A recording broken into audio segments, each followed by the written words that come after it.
आज Poonam love marriage करके अपने पापा के पास आई और अपने पापा से कहने लगी, पापा मैंने अपने पसंद के लड़के से शादी कर ली है। उसके पापा बहुत गुस्से में थे, पर वह बहुत सुलझे हुए शख्स थे। उन्होंने बस अपनी बेटी से इतना ही कहा, मेरे घर से निकल जाओ। बेटी ने कहा, अभी मेरे पति के पास कोई काम नहीं है, हमें रहने दीजिए, हम बाद में चले जाएंगे। पर उसके पापा ने एक नहीं सुनी और उसे घर से बाहर कर दिया। कुछ साल बीत गए। अब पूनम के पापा नहीं रहे और दुर्भाग्यवश जिस लड़के से पूनम ने शादी की थी वह भी उसे धोखा देकर भाग गया। पूनम की एक लड़की और एक लड़का था। पूनम खुद का एक रेस्टोरेंट चला रही थी जिससे उसका जीवन यापन हो रहा था। पूनम को जब यह खबर हुई कि उसके पापा नहीं रहे तो उसने मन में सोचा, अच्छा हुआ मुझे घर से निकाल दिया था, दर दर की ठोकरें खाने के लिए छोड़ दिया था। मेरे पति के छोड़ जाने के बाद भी मुझे घर नहीं बुलाया। मैं तो नहीं जाऊंगी उनकी अंतिम यात्रा में। पर उसके ताऊजी ने कहा कि पूनम हो आओ, जाने वाला शख्स तो चला गया, अब उनसे दुश्मनी कैसी। पूनम ने पहले हाँ ना किया, फिर सोचा चलो हो आती हूँ, देखूं तो जिन्होंने मुझे ठुकराया वह मरने के बाद कैसे सुकून पाते हैं। पूनम जब अपने पापा के घर आई तो सब उनकी अंतिम यात्रा की तैयारी कर रहे थे, पर पूनम को उनके मरने का कोई दुख नहीं था, बस वह अपने ताऊजी के कहने पर आई थी। अब पूनम के पापा की अंतिम यात्रा शुरू हुई। सब रो रहे थे पर पूनम दूर खड़ी हुई थी। जैसे तैसे सब कार्यक्रम निपट गए। आज पूनम के पापा की 13वीं थी। उसके ताऊजी आए और पूनम के हाथों में एक खत देते हुए उन्होंने पूनम से कहा, ये तुम्हारे पापा ने तुम्हें दिया है, हो सके तो इसे एक बार जरूर पढ़ लेना। रात हो चुकी थी और सारे मेहमान जा चुके थे। पूनम ने वह खत निकाला और पढ़ने लगी। उस खत में सबसे पहले लिखा था, मेरी प्यारी गुड़िया, मुझे मालूम है कि तुम मुझसे नाराज हो, पर अपने पापा को माफ कर देना।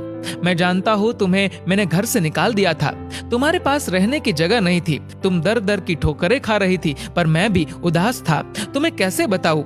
याद है तुम्हें जब तुम 5 साल की थी तब तुम्हारी माँ हमें छोड़कर चली गई थी, तब तुम कितना रोती थी, मेरे बिना सोती नहीं थी, रातों को उठकर रोती थी, तब मैं भी सारी रात तुम्हारे साथ जागता था। तुम जब स्कूल जाने से डरती थी तब मैं भी सारा वक्त तुम्हारे स्कूल की खिड़की पर खड़ा होता था और जैसे ही तुम स्कूल से बाहर आती थी तुम्हें सीने से लगा लेता था। वह कच्चा पक्का खाना याद है जो तुम्हें पसंद नहीं आता था, मैं उसे फेंक कर फिर से तुम्हारे लिए खाना बनाता था ताकि तुम भूखी ना रहो। याद है तुम्हें जब तुम्हें बुखार आता था तो मैं सारा दिन तुम्हारे पास बैठा रहता था, मन ही मन रोता था पर तुम्हें हंसाता था ताकि तुम ना रो, वरना मैं रो पड़ता था। वो तुम्हारी पहली बार हाई स्कूल की परीक्षा तुम रात भर पढ़ती थी और मैं सारी रात तुम्हें चाय बनाकर देता था। याद है तुम्हें तुम्हारी पहली जीन्स और छोटे कपड़े, वह गाड़ी, सारी कॉलोनी एक तरफ थी कि ये सब नहीं चलेगा, लड़की छोटे कपड़े नहीं पहनेगी, पर मैं तुम्हारे साथ खड़ा था, किसी को तुम्हारी खुशी में बाधा बनने नहीं दिया। तुम्हारा वह रातों को देर से घर आना, डिस्को जाना, लड़कों के साथ घूमना, इन सब बातों को कभी मैंने गौर नहीं किया क्योंकि तुम जिस उम्र में थी उस उम्र में ये सब थोड़ा बहुत होता है। पर एक दिन तुम ऐसे लड़के से शादी कर घर आई, वह भी उस लड़के से जिसके बारे में तुम्हें कुछ भी पता नहीं था। तुम्हारा पापा हूँ, मैंने उस लड़के के बारे में सब पता किया, उसने न जाने वासना और पैसों के लिए कितनी लड़कियों को धोखा दिया था, पर तुम तो उस वक्त प्रेम में अंधी थी। तुमने मुझसे नहीं पूछा और सीधी शादी करके आ गई। मेरे कितने अरमान थे कि तुम्हें डोली में बिठाऊं, चांद सितारों की तरह तुम्हें सजाऊं, ऐसी धूमधाम से शादी करूं कि लोग बोल पड़े कि वह देखो शर्मा जी जिन्होंने अपनी बच्ची को इतने नाजों से अकेले पाला है। पर तुमने मेरे सारे ख्वाब तोड़ दिए। खैर, इन सब बातों का अब कोई मतलब नहीं है। मैंने तो तुम्हारे लिए खत इसलिए छोड़ा कि तुमसे कुछ बात कह सकूं। मेरी गुड़िया, अलमारी में तुम्हारी माँ के गहने और मैंने जो तुम्हारी शादी के लिए गहने खरीदे थे वह सब रखे हैं। 3-4 घर और कुछ जमीनें हैं। मैंने सब तुम्हारे और तुम्हारे बच्चों के नाम कर दिया है। कुछ पैसे बैंक में है जो तुम बैंक जाकर उसे निकाल लेना। और आखिर में बस इतना ही कहूंगा मेरी गुड़िया, काश तुमने मुझे समझा होता। मैं तुम्हारा दुश्मन नहीं था, तुम्हारा पापा था, वह पापा जिसने तुम्हारी माँ के मरने के बाद भी दूसरी शादी नहीं की। लोगों के ताने सुने, गालियां सुनी, न जाने कितने रिश्ते ठुकराए, पर तुम्हें दूसरी माँ से कष्ट ना हो इसलिए खुद की ख्वाहिशें मार दी। अंत में बस इतना ही कहूंगा मेरी गुड़िया, जिस दिन तुम शादी के जोड़े में घर आई थी ना, तुम्हारा बाप पहली बार टूटा था। तुम्हारी माँ के मरने के वक्त भी उतना नहीं रोया जितना उस वक्त और उस दिन से हर दिन रोया।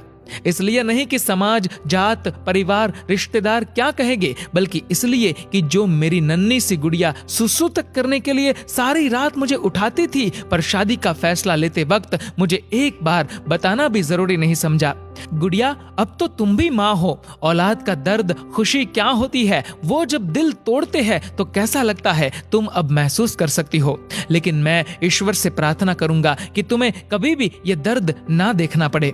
एक खराब पिता ही समझकर मुझे माफ कर देना मेरी गुड़िया। तुम्हारे पापा अच्छे नहीं थे जो तुमने उसे इतना बड़ा दर्द दिया। खत यहीं समाप्त करता हूँ, हो सके तो मुझे माफ कर देना। और खत के साथ एक ड्राइंग लगी हुई थी जो खुद कभी पूनम ने बचपन में बनाई थी, और उसमें लिखा था, आई लव यू मेरे पापा। इतने में उसके ताऊजी आ गए। पूनम ने उन्हें रोते रोते सब बताया, पर एक बात उसके ताऊजी ने बताई। उसके ताऊजी ने कहा, पूनम, वो जो तुम्हें रेस्टोरेंट खोलने और घर खरीदने के पैसे मैंने दिए थे, वह मेरे नहीं थे, बल्कि तुम्हारे पिताजी ने मुझसे तुम्हें दिलवाए थे। क्योंकि औलाद चाहे कितनी भी बुरी क्यों ना हो, माँ बाप कभी बुरे नहीं होते। औलाद चाहे माँ बाप को छोड़ दे, माँ बाप मरने के बाद भी बच्चों को दुआ देते हैं। दोस्तों, पूनम के पापा को सुकून मिलेगा या नहीं मुझे नहीं पता, पर उस खत को पढ़ने के बाद शायद सारी जिंदगी पूनम को सुकून नहीं मिलेगा। आखिर में बस इतना ही कहूंगा कि लव मैरिज करना कोई गलत बात नहीं है, पर यदि इसमें आप अपने माताजी, पिताजी को शामिल कर ले तो अच्छा रहेगा। क्योंकि पत्थर से पानी निकल जाता है, वह तो माँ बाप है ना, कब तक नहीं मानेंगे। हर पिता की एक इच्छा होती है अपनी बेटी को अपने हाथों से डोली में विदा करने की। हो सके तो उसे एक सपना मत रहने दीजिए और सदैव अपने माता पिता का आदर करे। दोस्तों, इस वीडियो को लेकर आपकी क्या राय है, नीचे कमेंट करके जरूर बताएगा। और अगर आपको ये वीडियो अच्छा लगा हो तो इस वीडियो को लाइक करेगा, शेयर करेगा ज्यादा से ज्यादा लोगों तक। और ऐसे ही और भी इंस्पिरेशनल वीडियोस के लिए सब्सक्राइब करें हमारे यूट्यूब चैनल को और फेसबुक पर फॉलो करें हमारे पेज को। धन्यवाद।